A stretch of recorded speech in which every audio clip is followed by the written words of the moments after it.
Method पे वो है integration by partial fraction. Partial fraction का मतलब क्या है, जब भी आपको डिनोमिनेटर आपका पार्ट्स उसके डिनोमिनेटर के हो जाए, जैसे x प्लस 2x प्लस 3, तो हम इसका पार्शियल फ्रैक्शन कर लें और इस चीज को सॉल्व कर लें। इस तरह के इंटीग्रेशन जो भी आते हैं, या आपका इंटीग्रेशन आपको फाइंड करना है x plus 1, x plus 2, x plus 3। Denominator में जो x की पावर है वो ज्यादा है और न्यूमरेटर में जो आपकी x की पावर है वो कम है। यहाँ 3 है, यहाँ 1 है। अगर सपोज दैट आपकी जो पावर है वो इक्वल हो जाए, यहाँ x प्लस 1, x प्लस 2 और यहाँ x माइनस 1 और x प्लस 3। अब इस चीज को अब कैसे सॉल्व करेंगे, इसे हम सॉल्व करेंगे। अब हम इस पूरे को ओपन कर लेंगे, ये आएगा x square plus 1, 3x plus 2 और ये इसमें भी एक इक्वेशन आ जाएगी आपकी x square plus 2x minus 3। इसको हम कैसे सॉल्व करेंगे, हम इसको इस वाली चीज को इससे डिवाइड कर देंगे और डिवाइड करके कुछ आपका रिमाइंडर आएगा, डिवाइड करके जो कुछ आपका डिविडेंड आएगा plus remainder upon x square plus 2x minus 3। फिर हम इसका इंटीग्रेशन करेंगे। इस जो भी आपका जो डिवाइड करके जो भी आंसर आएगा वो तो कांस्टेंट आएगा। मान लीजिए 2 आया तो आपका फिर इसका इंटीग्रेशन हो जाएगा 2x और इसको रिमाइंडर वाले को कुछ आएगा और यहाँ पर फिर से हम इसके पार्शियल फ्रैक्शन कर लेंगे x प्लस 1 और x प्लस 2। फिर पार्शियल फ्रैक्शन वाला इसमें मेथड लगा देंगे। तो पहली चीज तो ये, जब डिनोमिनेटर की पावर ज्यादा है तो हम डायरेक्ट इसको यूज करेंगे। जब डिनोमिनेटर और न्यूमरेटर की पावर इक्वल है तो हम उसे डिवाइड कर लेंगे। लेकिन क्या हो, अगर ऊपर वाला जो है आपका न्यूमरेटर उसकी पावर ज्यादा हो x प्लस 3 और नीचे वाले की पावर कम हो, सेम जैसे हमने यहाँ पर किया, हम वही मेथड यूज करेंगे। हम अब इस चीज को इजीली इससे डिवाइड कर सकते हैं। मान लीजिए ऊपर x की पावर 4 है, नीचे केवल x है, तो सिंपल ये डिवाइड हो सकता है। तो ये जब भी ऊपर पावर हो ज्यादा हो या ऊपर और नीचे न्यूमरेटर और डिनोमिनेटर में आपकी पावर इक्वल हो, तब आप उस चीज को डिवाइड कर लें। नॉर्मली पार्शियल फ्रैक्शन के क्वेश्चंस में आपको डिनोमिनेटर की पावर ज्यादा ही मिलेगी। तो इस तरह के क्वेश्चन में हम पार्शियल फ्रैक्शन का मेथड यूज करते हैं और आपको देखकर ही समझ में आ जाएगा। तो चलिए ये वाला क्वेश्चन लेते हैं। आपको दिया हुआ है e to the power x 1 plus e to the power x 2 e to the power x। आपको देख के ही समझ में आ गया कि अगर मैं simple e to the power x को t मान लूं तो e to the power x dx, ये जो पूरा है e to the power x dx, ये आपका dt हो जाएगा। अब सिंपल है, आपने e to the power x dx dt हो गया 1 upon 1 plus t 2 plus t dt। अब देखिए यहाँ से जो पार्शियल फ्रैक्शन का मेथड है वो मैं मेथड आपको एक बहुत इजी मेथड बता रहा हूँ। हालांकि जो उसका प्रॉपर मेथड है पहले हम वो डिस्कस करेंगे, पहले मैं आपको वो शो करूंगा। उसके लिए प्रॉपर मेथड के लिए आप इसको a और b एज्यूम करें। इसको हम अलग लिख लेते हैं 1 अपॉन, इसे मैं क्लियर करता हूँ। ये आपका आया dt 1 plus t into 1 plus 2t। तो आप इसे जितने भी जो हमारी ब्रैकेट होती है उनको हम अलग अलग कोफिशिएंट के साथ अलग अलग 1 अपॉन में लिख लेते हैं। इस चीज को हमने लिख लिया 1 upon a plus 1 plus t plus b 2 plus t। फिर सिंपल इसको मल्टीप्लाई किया, ये वाला जो ये 1 होगा आपका i की जगह, क्योंकि यहाँ पर 1 है। हमने इसे इस चीज को इधर मल्टीप्लाई किया, इससे इधर मल्टीप्लाई किया, तो आपका क्या आएगा, आपको जो a से जब इधर मल्टीप्लाई किया तो 1 प्लस टी से 1 प्लस टी कैंसिल आउट हो गया और आपका आ गया 2 plus T, a into 2 plus T. इसी तरीके से b इंटू 1 प्लस टी। अब आपने सिंपल क्या किया, t equals to minus 1 put किया। क्यों t equals to minus 1 put किया, क्योंकि हमारा जो b में मल्टीप्लीकेशन है वो 1 प्लस टी से मल्टीप्लीकेशन है। तो क्योंकि v वाले पार्ट को अगर हमें 0 बनाना है तो हम t इक्वल्स टू माइनस 1 रखेंगे, t इक्वल्स टू माइनस 1 रखेंगे तो आपका आ जाएगा 1 इधर आ जाएगा और t equals to minus 1, a equals to आपका आ जाएगा 1। फिर t इक्वल्स टू माइनस 2 रखेंगे तो ये वाला पार्ट आपका 0 हो गया। फिर माइनस 2 पे क्या आएगा, b into minus 1 equals to 1, तो b आपका आ गया माइनस 1। और फिर हम यहाँ इस a और b की वैल्यू सॉल्व रख देंगे, पुट कर देंगे। a की वैल्यू 1, b की वैल्यू माइनस 1 और फिर हम इसे इंटीग्रेट कर लेंगे। इंटीग्रेशन 1 अपॉन 1 प्लस टी के फॉर्म को क्या आएगा, लॉग के फॉर्म में इसका इंटीग्रेशन आता है, लॉग 1 प्लस टी। इसका हो गया log 2 प्लस टी। फिर सिंपल आप टी की वैल्यू रख दें उसमें, लॉग के फॉर्मूले से फर्दर और सिंप्लीफाई कर लिया 1 plus T upon 1 plus 2 T, और उसके बाद इसकी वैल्यू रख दी। तो ये आपने देखा कि किस तरह से इजी प्रॉब्लम थी, लेकिन आपको इतना ए और बी करने की एग्जाम में जरूरत नहीं है। ये अगर 2 ब्रैकेट वाला क्वेश्चन है तो आप इसको डायरेक्टली लिख सकते हैं। डायरेक्टली लिखने के लिए आपको क्या करना होगा उसकी मैं आपको मेथड बता रहा हूँ। अगर आपको दिया हुआ है 1 plus T into 2 plus T, आप सिंपल इसे लिख लीजिए 1 अपॉन 1 प्लस टी, ये 1 नहीं है, यहाँ पर आपने प्लस लिख लिया 1 अपॉन 2 प्लस टी। अब आपको 1 प्लस टी के ऊपर का कोफिशिएंट निकालना है, तो आप क्या करें कि 1 प्लस टी आपको जो भी है इस पूरी ब्रैकेट को 0 पुट किया तो टी इक्वल्स टू आया -1, टी इक्वल्स टू 1 सामने वाली ब्रैकेट में रख दें, ये उस वाली ब्रैकेट को छोड़ के, क्योंकि हमने इस वाली ब्रैकेट को 0 पुट किया है तो हम 1 प्लस टी को छोड़ देंगे। 1 प्लस टी को हमने छोड़ दिया, जो बचा उस एक्सप्रेशन में हमने टी इक्वल्स टू -1 रखा, टी इक्वल्स टू -1 रखा, तो ये आ गया 1 अपॉन 2 -1 यानी 1 अपॉन 1 यानी 1, मतलब ये वाला जो कोफिशिएंट आ गया वो 1 आ गया। फिर इस वाले कोफिशिएंट के लिए हम क्या करेंगे, इस वाली ब्रैकेट को 0 रखेंगे, 0 रखने पर आ गया टी इक्वल्स टू -2। फिर ये 2 प्लस टी का यहाँ टर्म होगा उस चीज को हम छोड़ देंगे, बाकी एक्सप्रेशन में हम टी इक्वल टू -2 रखेंगे। बाकी एक्सप्रेशन आपका क्या बचा 1 प्लस टी, इसमें 1 प्लस टी में टी इक्वल्स टू -2 आ गया रखा, तो हमने आ गया 1 अपॉन -1, मतलब आपका आ गया -1। तो इस अप्रोच से आपने देखा कि मैंने सिंपल बिना ए और बी लिखे और बिना ये सब सारी चीजें करें, मैंने यहाँ से डायरेक्ट ये वाली चीज लिख दी और फिर डायरेक्ट इसका लॉग इंटीग्रेशन करके लॉग के फॉर्म में आ गया। तो आपको ये वाली ट्रिक हमेशा याद रखनी है कि किस तरह से आपको करें। एग्जाम में आपके पास इतना ज्यादा टाइम नहीं होता है कि आप सारी चीजें ए और बी के फॉर्म में रखें और फिर सारी चीजें आप करें। तो चलिए ये वाली मेथड में आगे और क्वेश्चंस में भी डिस्कस करूंगा, तो आपको वहां ज्यादा क्लियर होगा। इसके बाद चलिए हम नेक्स्ट प्रॉब्लम देखते हैं। नेक्स्ट आपको दिया हुआ है x² plus x to the power 4 plus x² - 2। जैसे कि हम पहले भी डिस्कस कर चुके हैं कि x² को हम इसमें x² को t भी एज्यूम कर सकते हैं, या हम x² के साथ डायरेक्ट भी चल सकते हैं, क्योंकि t एज्यूम कर लेंगे तो भी वही चीज है, या t बिना एज्यूम करे भी। तो अब क्योंकि नीचे पावर इसमें भी ज्यादा है तो हम इसके कोफिशिएंट बना लेंगे, ब्रैकेट बना लेंगे। वो क्या करेंगे x² माइनस 1 का बन गया x plus 1 x minus 1 x² plus 2। अब ये एक ब्रैकेट सॉल्व नहीं हो रही है, तो जैसे कि हमने पहले बताया था, तो जब भी एक ब्रैकेट सॉल्व नहीं हो तो आपको उसको कैसे लिखना है, ax प्लस v की फॉर्म में उसे लिखना है। तो आपने सिंपल इस एक्सप्रेशन को इक्वल किया a upon x minus 1 v upon x plus 1 plus C x plus D x² plus 2। Same आपने ऐसे लिख लिया। अब आप a और b की कैलकुलेशन आप इधर इसमें मल्टीप्लाई कर दीजिए, मल्टीप्लाई डिवाइड करके जब आप सॉल्व करेंगे तो जो आपकी कोफिशिएंट की इक्वेशन आएगी वो इस तरह से आपको पता ही है कैसे सॉल्व करने से। इसे मल्टीप्लाई डिवाइड कर दिया और आप पुट करते गए, x इक्वल्स टू -1 पुट करके किया, फिर x इक्वल्स टू 1 पुट किया, फिर इसके लिए आपने सॉल्व किया और आपके कोफिशिएंट ये a equals to 1/6, b equals to -1/6, c equals to 0, d equals to 2/3 आ गए। ये सारे कोफिशिएंट हमने इसमें रिस्पेक्टिव में रख दिए और हमने इसका इंटीग्रेशन कर दिया। log x माइनस 1 इसका आएगा माइनस log x प्लस 1, ये जो है x² प्लस a² की फॉर्म है, तो इसका tan इनवर्स आएगा 1 upon a tan inverse x/a। तो इस तरह से ये इसका आंसर आ गया। चलिए अब बात रह गई आपके कोफिशिएंट फाइंड करने की। तो सेम जैसे मैंने पहले बताया था, हम उसी ट्रिक से जाएंगे। आपको ये एक्सप्रेशन गिवन दिया हुआ है, आपने इसको ऐसे लिख लिया x minus 1 plus x plus 1 plus x² plus 2।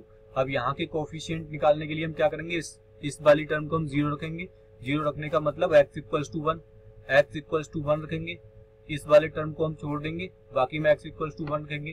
तो आपका आ गया ये, यहाँ पर मैं इसकी कैलकुलेशन करता हूँ, 1 का स्क्वायर 1, x इक्वल्स टू 1 रखा तो ये आ गया 2 प्लस 3 यानी 1/6।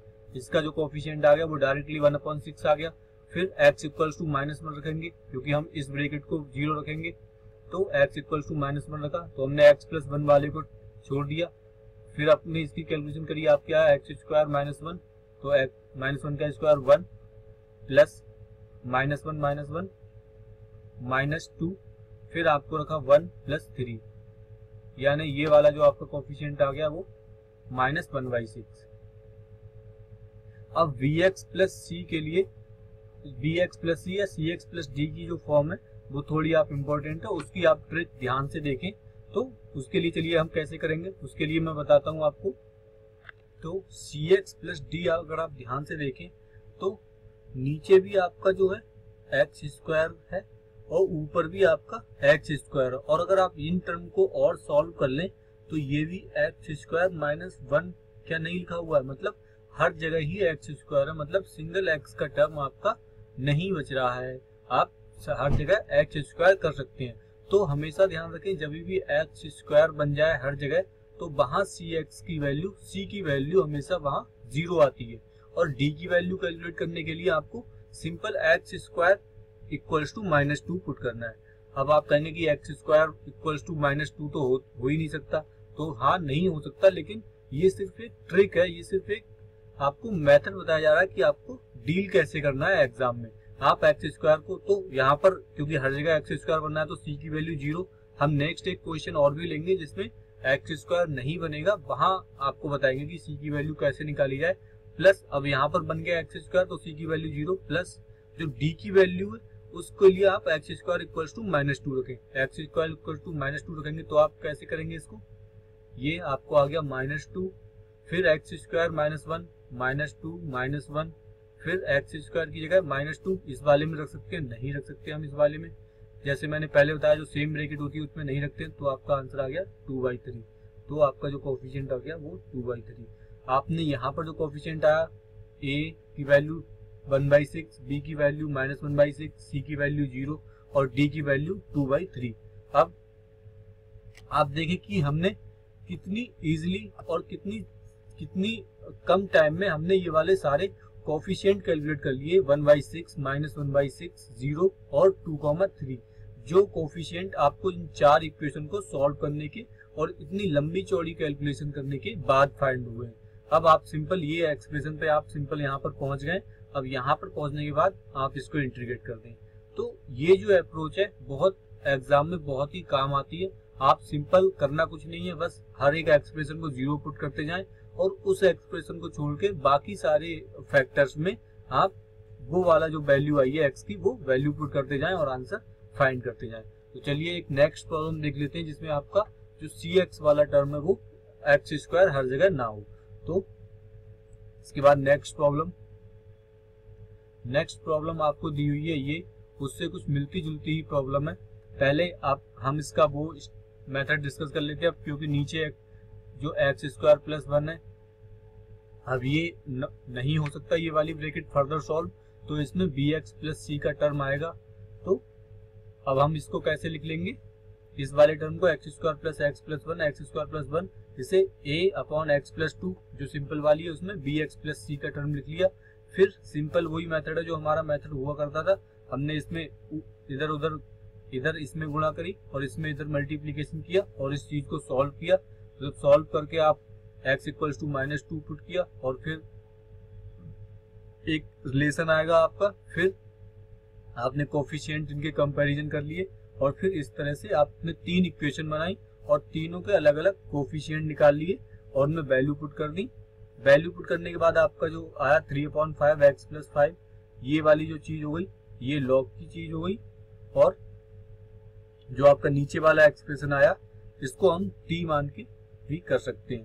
तो ये वाला आपका आ गया log x प्लस 2, नीचे वाला आ गया आप यहाँ पर इसको 2x को, क्योंकि इसका 2x प्लस 1 का differentiation x square plus 2 x square plus 1 का डिफ्रेंसिएशन 2x आ रहा है, तो हमने 2x को ऐसे ही रहने दिया, प्लस 1/5 x प्लस 1 को अलग अलग कर लिया, ये log x स्क्वायर प्लस 1 हो गया, ये 1/5 tan इनवर्स x हो गया। तो सिंपल आपने इसे सॉल्व कर लिया। अब मेन जो थीम थी इसकी वो आपको इस वाले मेथड से नहीं आना है, जो हम ट्रिक में लेक्चर डिस्कस कर रहे हैं ट्रिक बता रहा हूँ मैं, उस मेथड से जाना है। तो आपको किस तरह से इसके कोफिशिएंट निकालेंगे, सबसे पहले आपने देख लिया कि एक क्वाड्रेटिक इक्वेशन सॉल्व नहीं हो रही है, तो मतलब एक जो सॉल्व हो रही है उसमें +2 लिखा, प्लस दूसरी इसका एक कोफिशिएंट आएगा प्लस एक्स करके, यहाँ पर एक कोफिशिएंट आएगा अपॉन x² + 1। तो इसमें हम कैसे करेंगे, इसको 0 रखा, x = -2 आया, x + 2 को छोड़कर हर जगह x = -2 रखते हैं, तो आपकी इसकी वैल्यू क्या आएगी 4 - 2 + 1 और 4 + 1। इस वाले में हम नहीं रख सकते। आपका आंसर आ गया 5 - 2 3, 4 + 5 5, 3/5। तो जो आपकी a की वैल्यू आई वो जैसे कि हमने यहाँ कैलकुलेट करी थी 3/5 वैल्यू आ रही है a की, b की 2/5, c की 1/5। तो b और c की चलो कैलकुलेट करने के लिए मैं आपको दिखाता हूँ। b और c की वैल्यू कैलकुलेट करने के लिए, तो अब c की वैल्यू के लिए अगर आप ध्यान से देखें तो क्या जो हमारा c है वो सिर्फ एक कांस्टेंट ही नहीं है, तो हाँ कांस्टेंट है c। तो c की वैल्यू कैलकुलेट करने के लिए अगर आपकी a की वैल्यू आ चुकी है तो आप इस एक्सप्रेशन में 0 पुट कर दें with the value of a। कैसे करेंगे वो, आपका ये जो एक्सप्रेशन आ रहा है इसमें x की जगह 0 पुट किया आपने c की वैल्यू के लिए, तो c की वैल्यू के लिए ये आ गया 1 प्लस इसमें आपको 0 पुट किया, 0 + 1 + 0 + 2 आपका आ गया 2 इक्वल टू a की वैल्यू आपकी है 3/5 अपॉन x + 2 का 2 इधर आ गया ये, और यहाँ पर आपको 0 पुट किया, फिर 0 + 1 आपको जो b वाला टर्म है वो भी 0 आया क्योंकि हमने x की जगह 0 पुट कर दिया इक्वल टू c। तो हमने ये सिंपली c सॉल्व कर लिया, जो c आपका आएगा वो 1/5 आएगा। तो इस तरह से हमने c सॉल्व किया, c की हमने वैल्यू रख दी, c आपका आ गया 1/5। अब हमारा a आ चुका है, सिर्फ आपका b बाकी है और आपका c बाकी है, वो c आपका आ गया है। तो a हमने सिंपल कैसे कैलकुलेट किया था, इसको 0 रख के, c हमने कैसे कैलकुलेट किया, x को 0 रख के। अब देखिए b के लिए आप क्या करें कि b के लिए अगर आप ध्यान से ऑब्जर्व करें तो ये जो हमारा इक्वेशन क्वेश्चन दिया हुआ है इसमें x की मैक्सिमम पावर क्या हो सकती है। आप यहाँ से जैसे हम इसका जो नॉर्मल मेथड है ये वाला मेथड, यहीं से हम b की वैल्यू कैलकुलेट करेंगे। यहाँ से जब देखिए अगर हम नॉर्मल मेथड से जाते तो x + 2 का मल्टीप्लीकेशन इस साइड होता एंड ax² का मल्टीप्लीकेशन इस साइड होता, और ये आपकी इक्वेशन पूरी इस तरह से कुछ आती। अगर हम नॉर्मल मेथड से, मैं आपको b की निकालने की सिर्फ ट्रिक बता रहा हूँ, वो ट्रिक आती कैसे वो मैं आपको एक्सप्लेन कर रहा हूँ। ax² + 1 plus bx + c into x + 2। तो क्या जो b की पावर है वो हायर पावर के कोफिशिएंट नहीं होगा b, मतलब x की पावर 2 है, x² है, तो b जो है वो हायर पावर का ही कोफिशिएंट होगा। तो जितने भी इसमें हायर पावर क्या है 2, तो हम सिंपल क्या करें कि हम यहाँ से a और b की सारी वैल्यू आई गई है, a और c की हमने वैल्यू कैलकुलेट कर ली है, तो सिंपल वो सारी वैल्यू कैलकुलेट करते हुए और हम हायर कोफिशिएंट की कंपैरिजन कर लें। तो यहाँ से हायर कोफिशिएंट x² का क्या आया 1 प्लस ax², a की आपकी वैल्यू आपको पता है 3/5 प्लस b, बस b का आपका आंसर आ गया 1 - 3/5 मतलब 2/5। अब आप देखिए b की वैल्यू ये आ गई।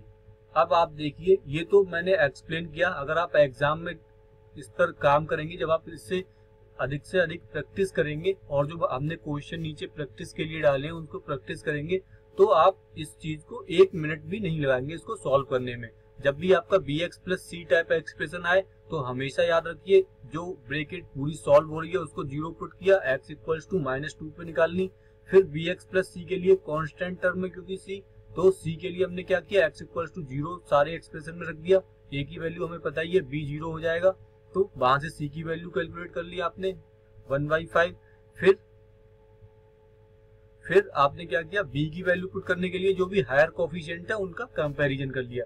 हायर कोफिशिएंट एक x² का यहाँ पर a है और a × a है और b की सिंपल वैल्यू आ गई। इस तरह हमने a और b और c की वैल्यू इसमें पुट कर दी और नीचे जैसे हमने सॉल्यूशन एक्सप्लेन किया वो सेम आपका सॉल्यूशन हो जाएगा। तो ये वाली जो कुछ ट्रिक थी ये पार्शियल फ्रैक्शन की थी।